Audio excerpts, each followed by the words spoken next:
하나님 나라의 백성인 하백 여러분, 하백의 성경 아카데미 오신 것을 환영합니다. 이 시간 그리스도인이 꼭 알아야 할 기본 진리 54강 시간입니다. 함께 나눌 주제는 그리스도의 사역 가운데 역사적 관점들입니다. 우리는 지난 시간에 이어서 현대적 해석에 대해서 함께 나누겠습니다. 특별히 아울렘과 고전적 견해에 이어서 형벌적 대속에 대한 의문들을 함께 나누고 있습니다. 이 시간에는 너무 폭력적이다부터 함께 나눕니다. 형벌 이론은 하나님을 폭력을 정당화하는 분으로 인식함으로써 그분을 따르는 사람들에게 폭력을 조장하지 않는가. 일반적 증거의 차원에서 볼 때 이런 비판은 근거가 극히 모호합니다. 칭의를 선포하는 복음을 듣고 성장한 많은 사람들이 그것이 발달에 끼친 영향 때문에 주 사회생활에서 폭력 성향을 보인다는 구체적 증거가 있는 것인가? 우리 중 대부분은 성마른 성격을 가진 주변 사람들 몇몇을 떠올릴 수 있겠지만 그들의 성격적 특질이 과거 경험의 어느 특정 요소에 기인한다고 보는 것은 심리학적으로 극히 근거가 약합니다. 한편 폭력을 속죄의 1차적 요소로 보는 것도 꽤 부적절해 보입니다. 성경의 여러 은유들에 나타난 성경적 속죄 교리의 핵심 내용은 그리스도가 우리 인간의 반역과 죄의 모든 결과를 받아들여 자기 것으로 삼기로 자유롭게 선택하도록 이 세상에 보냄을 받았다는 것입니다. 하나님은 우리를 정신, 신체 존재로 지으셨기 때문에 우리의 정신, 신체적 인격 전체가 타락의 영향을 받습니다. 한마디로 그분은 우리를 위해 반드시 죽어야 할 필요가 있었고 죽음은 필연적으로 신체적이고 흔히 폭력적인 차원을 수반합니다. 예수님은 죄가 없으셨기 때문에 죽을 이유가 없었습니다. 결과적으로 예수님은 때에 맞지 않는 죽음, 즉 반드시 육체적 파괴를 포함하는 마땅히 겪지 않아도 될 죽음에 이르는 과정을 겪어야 했습니다. 그러나 나의 하나님 왜 나를 버리시나이까라는 외침에서 보듯이 예수님의 죽음에서 최고의 고통은 육체적이기보다는 영적이고 정신적인 고통이었습니다. 따라서 폭력이 수반된 예수님의 죽음의 적절성은 특히 성경의 법적 관점에서 분명히 드러납니다. 깔병은 이렇게 언급하고 있습니다. 우리 죄책이 초래한 저주 때문에 우리에게 하나님의 심판이 예비되어 있었다. 따라서 성경은 먼저 유대 총독 본디오 빌라도 앞에서 받은 예수님의 정죄를 언급하면서 우리가 받을 수밖에 없는 형벌이 이 의로운 사람에게 지어졌음을 가르친다. 우리가 받은 정죄를 없애기 위해서는 그분이 일반적 죽음을 당하는 것으로 충분치 않았다. 우리의 구속을 위한 만족을 하나님께 드리기 위해서는 우리 죄를 그분께 전가하고 아울러 우리 죄책을 그분께 담당시킴으로 우리를 해방시킬 수 있는 그런 죽음을 선택해야 했다. 성경의 핵심적 관심사이자 죄를 담당하시는 예수님의 희생의 영광이 놓여 있는 곳은 폭력에 대한 내재적 욕구가 아니라 바로 이 같은 차원이었습니다. 따라서 십자가에 나타난 하나님 심판에 대한 신앙이 인간의 삶에 보복의 정신을 불러일으킨다는 주장은 입증할 만한 근거가 없습니다. 그러나 형벌적 십자가를 지는 은혜의 복음이 오랜 세월 세계 곳곳에서 셀 수 없이 많은 사람들의 삶을 변화시킨 증거는 매우 많습니다. 그중 하나로 항해 중이던 찰스 다윈이 남미 인디안들을 만난 일화가 있습니다. 그는 예전에는 거칠고 살인을 일삼으며 사람을 잡아먹었던 이들이 평화를 사랑하는 건설적 시민으로 바뀐 것에 깊은 인상을 받았고 곧장 인디언들에게 복음을 전한 사람의 대표로 있던 선교회에 기부를 했습니다. 이런 이야기는 끝도 없이 이어집니다. 나를 사랑하사 나를 위해 자기를 버리신 분에 대한 믿음으로 말미암아 다소의 사울처럼 분노가 많고 폭력적인 인격에서 은혜롭고 온유하며 평화를 사랑하는 인격으로 다시 태어난 사람들의 증언이 셀 수 없이 많습니다. 그러나 비판자들의 관점에 암시적으로 나타나는 것처럼 그리스도의 속지 않은 죽임이 죄인을 대신하여 심판을 짊어진 희생이라는 성경의 중요한 의미를 제거한다면 그분의 죽음은 다르게 해석될 것입니다. 가령 성자와 성부가 인간의 고통을 자신의 것으로 동일시하는 사건, 혹은 하나님 사랑의 크기를 드러내는 사건, 혹은 비폭력적 생활 방식과 비폭력적 정치 사회 정책을 추구하라는 명령 등으로 해석될 수 있습니다. 이런 해석들은 어떤 형태로든 기독교 역사에서 존중받았으며 십자가의 2차적 의미를 발견하는 데 지속적으로 기여할 것입니다. 그러나 이를 유일하거나 1차적인 의미로 보는 것은 적절하지 않습니다. 이런 해석들로 그리스도의 죽음의 전체 의미를 설명해야 한다면 앞서 언급한 고전적 관점에 대한 비판에서 직면했던 문제, 즉 과거 문제를 해결하지 못하는 부적절성의 문제와 맞닥뜨리게 될 것입니다. 비록 십자가에서 깊은 인상을 받아 그에 응답한 사람들이 삶의 일부 영역에서 경험한 실패를 극복하여 새롭고 더 나은 생활 방식으로 살게 되었음을 인정한다 해도 과거의 도덕적 실패에 대해서는 어떻게 할 것입니까? 마음과 뜻과 힘을 다하여 하나님을 사랑하지 않고 오히려 거짓과 우상 숭배를 옹호하고 받아들였던 우리의 과거 역사는 어떻게 할 것인가? 지난날 우리가 이웃을 진심으로 우리 자신처럼 사랑하지 않았다는 양심의 단순하고 가차없는 증언을 어떻게 할 것인가? 오늘과 내일 더 나은 삶의 방식을 발견한다 해도 어떻게 그것이 어제의 누적된 죄를 속할 수 있는 것인가? 예수님의 가르침과 성경의 전체 가르침에서 가장 분명한 것은 장차 우리 모두에게 결산의 때가 주어진다는 사실입니다. 하나님께는 시간이 상대적이기 때문에 과거, 즉 우리의 과거는 그분께 여전히 남아 있습니다. 만일 그리스도가 십자가에서 우리를 대신하여 우리 죄책을 짊어지셨다는 신앙을 무효화한다면 그분의 죽음에는 이러한 도덕적 짐을 제거하는 데 도움이 될 만한 요소가 전혀 없을 것입니다. 그렇게 되면 결국 남는 것은 보편 구원론. 하나님은 모두를 구원하기 원하시는 분이기 때문에 모든 사람이 결국 구원받을 것이라는 비성경적인 사상뿐일 것입니다.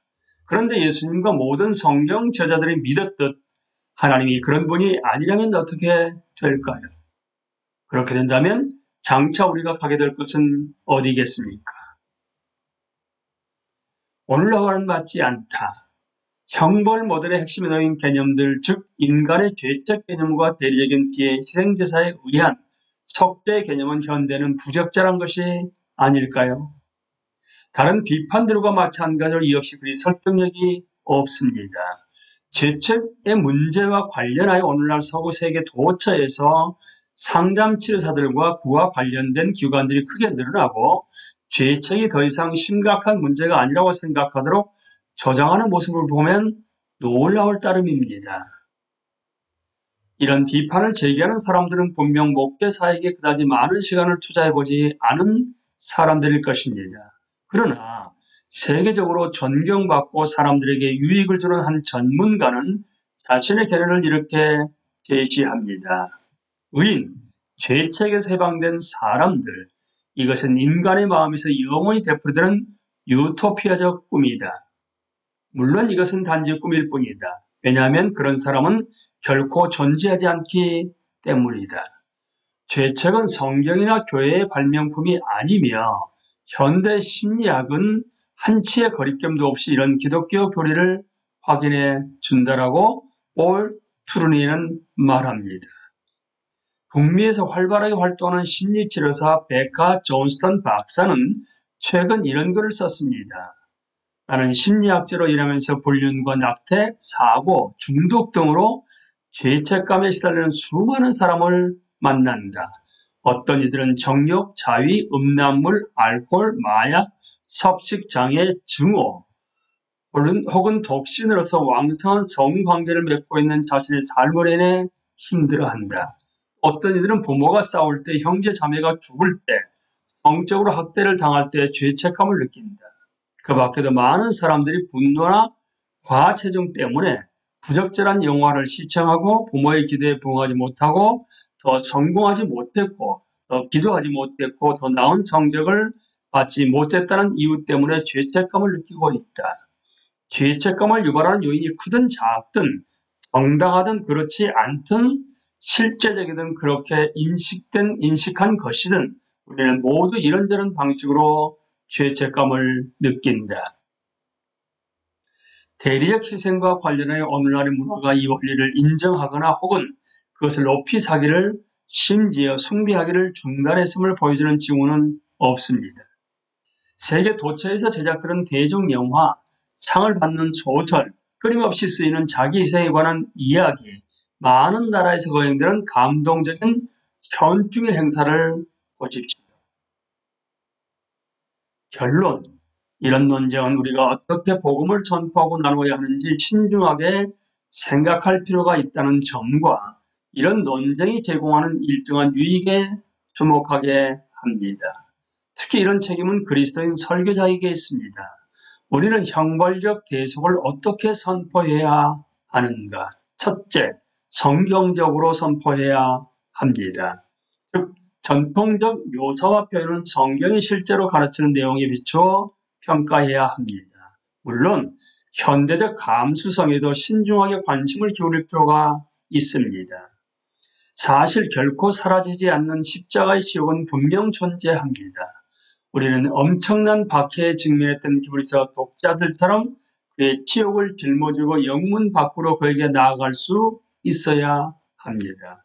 그러나 그것은 예수님이 겪은 치욕이며 결코 비성경적이고 둔감한 설명에서 비롯된 것이 아님을 분명히 알아야 합니다. 특히 속죄에 대한 여러 설명 방식과 관련해 그것들이 명료하게 드러낸 내용뿐만 아니라 암시하는 내용도 평가해야 합니다. 지금까지 그랬듯 가장 안전한 길은 성경을 성실하게 해설하는 것입니다. 그것은 예수님이 겪은 치욕이며 결코 비성경적이고 둔감한 설명에서 비롯된 것이 아님을 분명히 알아야 합니다. 특히 속죄에 대한 여러 설명 방식과 관련해 그것들이 명료하게 드러낸 내용뿐만 아니라 암시하는 내용도 평가해야 합니다. 지금까지 그랬듯 가장 안전한 길은 성경을 성실하게 해설하는 것입니다. 둘째, 이러한 현대적 관점 때문에 우리가 진노를 감당하시는 하나님의 사랑과 회개하는 죄인을 위한 이 진리의 놀라운 열매를 기쁘고 열정적으로 선포하는 데 주저할 필요가 없습니다. 온전하고 전적인 영원한 용서, 복되고 지속적인 하나님과의 화평, 지금부터 영원히 하나님께 용납되었다는 확신, 하나님 앞에서 온전하고 전적이며 완전하게 의로워진 상태, 현세에서는 충분하게 그리고 내세에서는 온전히 얻게 될 죄와 사탄과 진노와 죄의 속박으로부터의 자유, 십자가에서 영원히 우리에게 열린 성부의 마음과 형용할 수 없는 인격적 사랑, 하나님의 확고한 의와 정의의 영광스러운 회복, 하나님 영광과 통치를 반대하던 사탄과 인간의 모든 도전에 대한 영원하고 완벽한 승리, 지금부터 영원히 지속될 우리를 향한 그리스도의 감동적이고 인격적인 사랑, 나를 사랑하시고 나에게 자신을 내어준 그분을 평생토록 지치지 않고 섬길 수 있는 사역의 동기, 십자가에 달리고 부활하신 이와 연합한 자로서